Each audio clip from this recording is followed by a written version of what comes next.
Hello, magandang umaga mga kaibigan.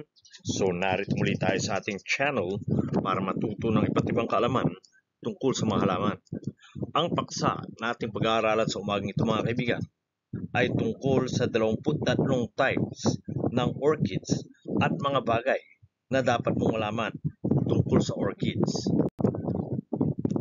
Mayroon ka bang magagandang mga orchids sa iyong bahay kaibigan na hindi ka sigurado kung paano mo ito alagaan?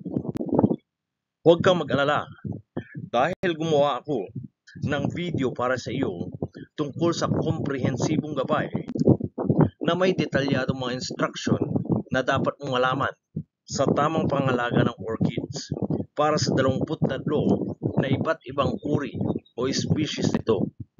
Ang mga orchids kaibigan ay kumakatawan sa pinakamalaking pamilya ng mga namumulaklak na halaman sa mundo na may higit sa 25,000 species at higit sa 200,000 hybrids. Ang kanilang pagkakaiba-iba ay walang kapantay dahil sa kanilang kakayanang umangkop at sa kanilang kahabaan ng kanilang buhay. Ang mga fossils ng mga orchids ay natagpuan milyong-milyong taon na ang nakakaraan. Ang mga orchids ay matatagpuan saan mang panig ng mundo. Ngunit karamihan sa mga species ng orchid ay katutubo sa mga tropical regions. Karaniwang lumalaki ang mga ito sa mga puno sa halip na sa lupa ng kagubatan.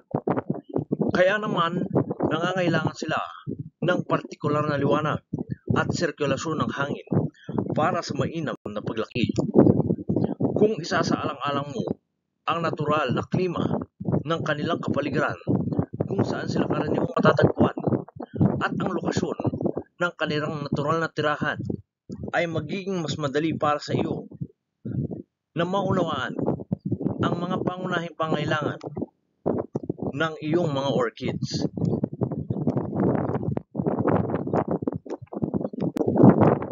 Hindi tulad ng ibang halaman o hayop, ang mga orchids ay maaaring gumawa ng hybrid mula sa dalawang magkaibang species.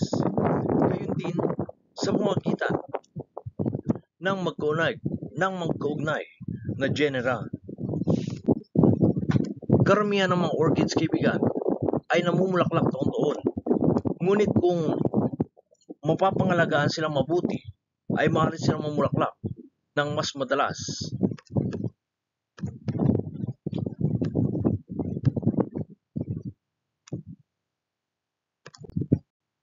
Karaniwang nananatili ang mga namumulaklak na orchids sa loob ng 6 hanggang 10 linggo.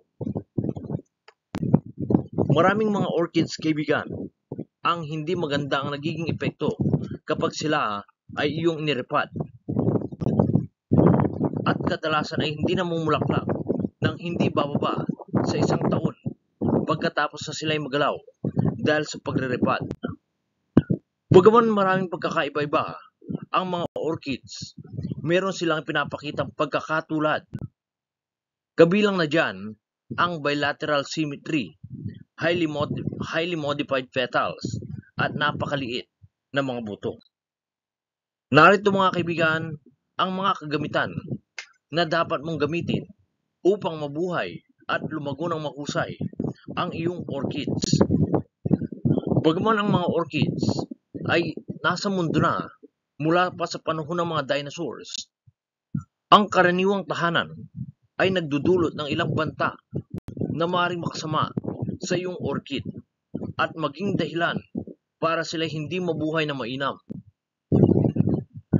Ang pinakakaraniwang dahilan kung bakit hindi umusbong ang mga orchids sa loob ng iyong bahay ay dahil sa tuyong hangin at labis na pagtutubig o pagdidilig. Gayunpaman kaibigan, madali mong gawing tropical at orchid-friendly ang kapaligiran ng iyong tahanan sa pamamagitan ng paggamit ng mga sumusunod na supplies. Dapat mong mahanap ang lahat ng mga produktong ito sa mga lokal na tindahan o di kaya sa mga online shopping sites. Ang mga orchid care supplies ay ang mga sumusunod. Humidistat. Ito ay isang makina o device na otomatikong kinokontrol ang moisture ng hangin sa isang room. Susunod ay ang humidity tray. Ang disenyo ng tray na ito ay gumagawa upang itaas ang level ng humidity sa panloob na halaman. Susunod ay ang electric fan.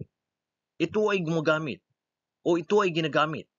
upang mapataas ang sirkulasyon ng hangin. Thermometer. Ito ay gagamitin upang matiyak na mabubuhay ang iyong orchid sa gusto nitong range ng temperature. Susunod ay ang orchid fertilizer na partikular sa mga pangailangan ng iyong orchids. Susunod ay ang orchid fungicide at bactericide. Ito naman ay para ilayo ang mga unwanted bacteria na maaaring sumira sa iyong orchids. Narito naman ang mga basic orchid care requirements. Ngayon na mayroon na tayong lahat ng kinakailangang supply, tiyakin naman natin kung paano alagaan ang iyong orchid. Mayroong ilang factor na dapat isalang-alang kapag gusto mong matutunan kung paano alagaan ang mga orchids. Una ay ang light requirements. Ang mga orchid, kaibigan, ay napaka-partikular tungkol sa liwanag, lalo na sa loob ng bahay. Mas gusto ng ilang orchids ang mataas na liwanag o unobstructed sunlight mula sa bintana. Samantalang ang iba namang orchid ay mas gusto ng mahinang liwanag o limitadong pagkalantad. Kung nag-aalala ka, kaibigan, tungkol sa dami ng liwanag na natatanggap ng iyong orchids, obserbahan mo lamang yung mga dahon ng iyong orchids bilang basihan kung dapat ba silang makatanggap ng mas maraming sunlight o hindi. Ang brown na dahon ng iyong orchid ay nagpapahiwatig na ang iyong halaman ay nangangailangan ng mas konting araw, kaya dapat mo itong ilagay sa hindi maaraw na lugar. Ang dahon naman, kaibigan, na may deep green ang kulay ay madalas na nangangailangan ng higit na liwanag, kaya't ito ay ilagay mo sa mas maaraw na lugar. Sa temperatura naman, kaibigan, dahil nga karamihan sa mga orchids ay ibinibenta bilang houseplant ay katutubo sa mga tropikal na rehiyon, maaari silang maging sensitibo sa matinding pagbabago ng temperatura. Bigyang pansin mo, kaibigan, ang mga kinakailangang temperatura na kailangan ng iyong orchids. Ang detalyadong gabay sa pangalaga ng mga orchids, kaibigan, ay tatalakayin din natin sa bandang huli o bandang dulo ng bidyong ito. Dahil ang bawat orchids, kaibigan, ay may pagkakaiba-iba ng mga pangailangan. Doon naman tayo sa humidity, kaibigan. Ang mga tropical na halaman tulad ng orchids ay sanay sa mas mataas na humidity kaysa sa humidity sa karaniwang room. Kaya't upang mapanatiling malusog ang iyong orchid, ilagay mo ang iyong nakapaso na halaman sa ibabaw ng pebbles at dagdagan mo ng tubig ang iyong humidity tray.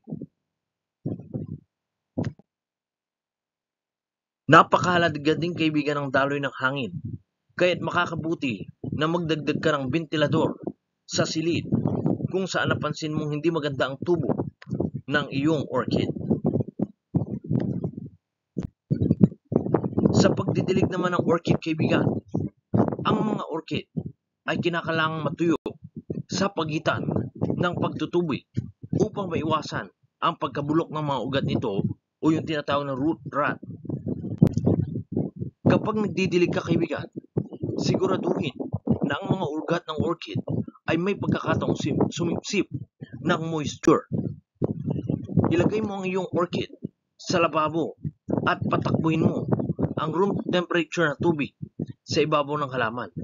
balat at area roots ng iyong orchids ng 3 o 4 na beses sa loob ng halos 10 minuto na nagbibigay sa orchid ng pagkakataon para sumipsip ng tubig.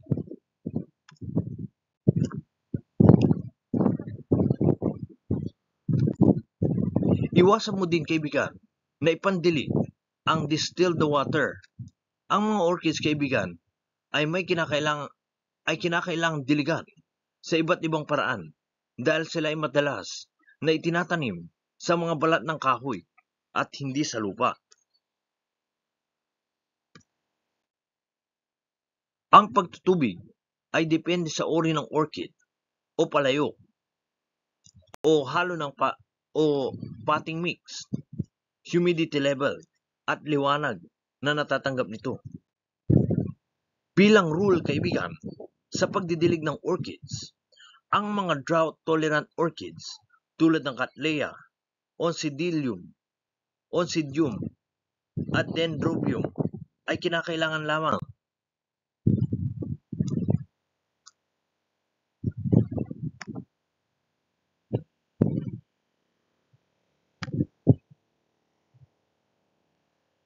Doon naman tayo sa pag-apply ng fertilizer, kaibigan, sa mga orchids. Katulad ng iba pang mahalagang care factors sa pangalaga ng orchids, ang pag-apply ng orchids o orchid fertilizer ay depende sa bawat species ito. Sa pangkalatang, kaibigan, may mga nire-rekomendang paggamit. May mga nagre-rekomenda ng paggamit ng 20-20 fertilizer, lingguhan o buwanan. Kung pipiliin mong lagyan ng pataba, linggo-linggo ang iyong orchid, mahalagang i-dilute mo o tunawin mo sa tubig ang fertilizer na iyong gagamitin upang hindi masobrahan ng fertilizer ang iyong halaman. Matapos mamulaklak at maglagas ng bulaklak ng iyong orchid, mahalaga pa rin na lagyan mo ng pataba buwan-buwan o bawat isa pang linggo ang iyong halaman. Pumunta naman tayo sa toxicity, kaibigan. Ang mga orchid na available sa mga stores ay karaniwang hindi nakakasama sa tao o mga alagang hayop. Bagaman walang anumang malubhang o masamang epekto sa kalusugan ang pagkain ng orchid, hindi nire-rekomenda ang pagkain ng mga ito. Kung nag-aalala ka, kaibigan, kung ang orchid na nabili mo ay may lason o may toxic, mas makakabuti, kaibigan, na huwag mo itong kainin o ilayo ito sa mga bata at mga alagang hayop dahil maaaring magkaroon ng sintomas ng pagkalason kung sakaling ang nabili mo na orchid ay nakakalason. Kung ito ay nakain, kaibigan, narito ang mga common symptoms na pwede mong maranasan. Headaches, nausea, vomiting, lack of energy. Kung magpatuloy ang mga sintomas na ito, kaibigan, kaagad kang pumunta sa doktor para matiyak na ang impormasyon para sa mas tiyak na impormasyon. Tiyakin mong alam mo ang species ng orchid para sa pagsaliksik para sa mga potensyal na panganib na dala nito. Narito naman ang mga pest problems, kaibigan. Ang mga orchids ay madaling kapitan ng mga peste at iba pang health-related issues. Ang infestation ng mga peste ay maaaring magdulot ng iba't ibang problema tulad ng pagbabawas ng produksyon ng bagong dahon, pagkabulok ng mga tangkay at pagpipigil sa paglaki ng mga bulaklak ng iyong orchids. Ang ilang karaniwang mga peste na dapat bantayan ay ang aphids, scales, mealybugs, thrips, at spider mites. Maring mayroong problema sa peste ang iyong orchid kung mapansin mong mali ang hugis o discolored ang dahon ng iyong orchid. At kung ang iyong orchid ay matagal mamulaklak o ang mga bulaklak ay hindi umaabot sa maturity nito Maring ito ay tanda ng pagkakaroon ng mga peste. At kung ang mga bulaklak nito ay mukhang wrap o naging kayumanggi ang kulay, malamang na mayroon itong problema sa peste. Ang orchid, kaibigan, ay madaling kapitan ng peste at iba pang mga health-related issues.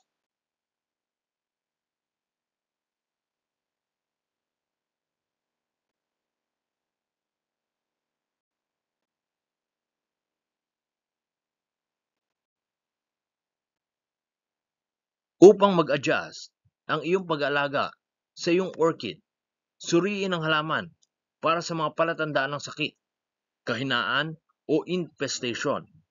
Tandaan na ang ilang mga species ay maaaring hindi umunlad sa kapaligiran kung saan mo sila nilalagay. Kaya siguraduhin magtanong sa isang may isang karanasan at may kalaman sa paghalaman tulad ng mga plant vendor para sa iyong orchid na lalago sa espasyong mayroon ka. Mga signs ng unhealthy orchids ay ang mga sumusunod: black spots or crush, white webbing, limp leaves, yellow or brown spots, damp black spots, torn leaves at petals with tiny holes.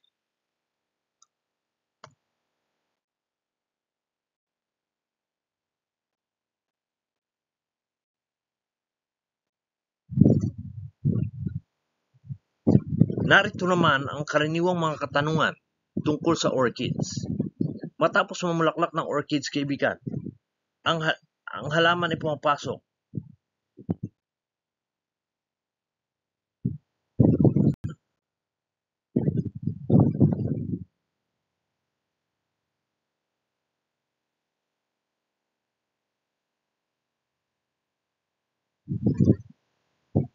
Paano pabulaklakin ang iyong orchids?